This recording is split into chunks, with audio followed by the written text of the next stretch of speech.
It's a beautiful world, this road to progress, this destiny of progress. It's never been defined to the public exactly where you're going, and that's not by chance. Although it is told to you legally through movies and novels, and even songs, because that's called predictive programming, because legally they must tell you what they're doing. And they do all the time in the movies and novels and music. Plato described the whole technique.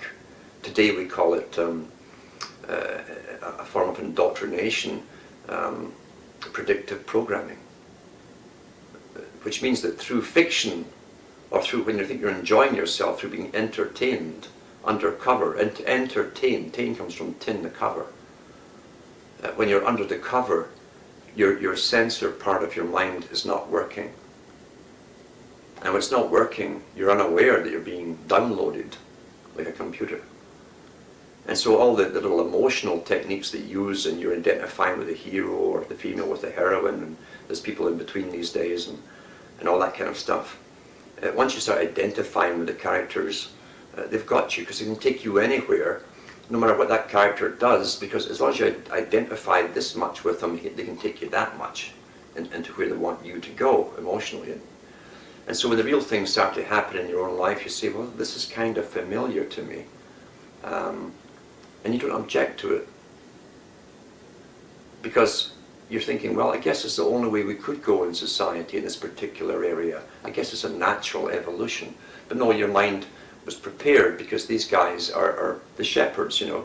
They have another bunch of slaves and scientists that work for them who do this mind control business, and they farm us to an extent.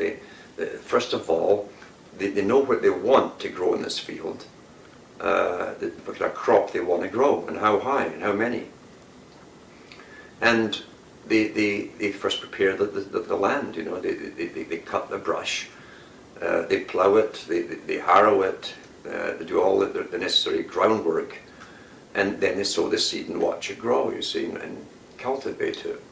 Well, that's what they do with your mind in preparation for every event that will happen in your life, every major event in your life.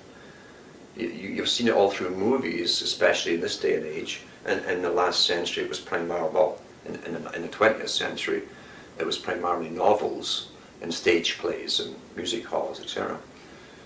But today it's in everybody's TV, the one-eyed set, the Eye of Lucifer, or Ra, you know, the Tell Levi's Ion. And they program it right into you through entertainment, and then you see it happening in real life, and you think, well, I guess that's okay, it's sort of natural, isn't it? And you don't think any more beyond that. Where did that idea come from in the first place? It's marketed to you through entertainment. And that's the prime reason for entertainment, is not for you to sit and have music while you chew the grass like good little sheep. It's to program you. And that's why you have to have big bucks to get in to the entertainment industry. Big bucks. And you must be qualified to be being a very high degree Mason who knows the score, as they say.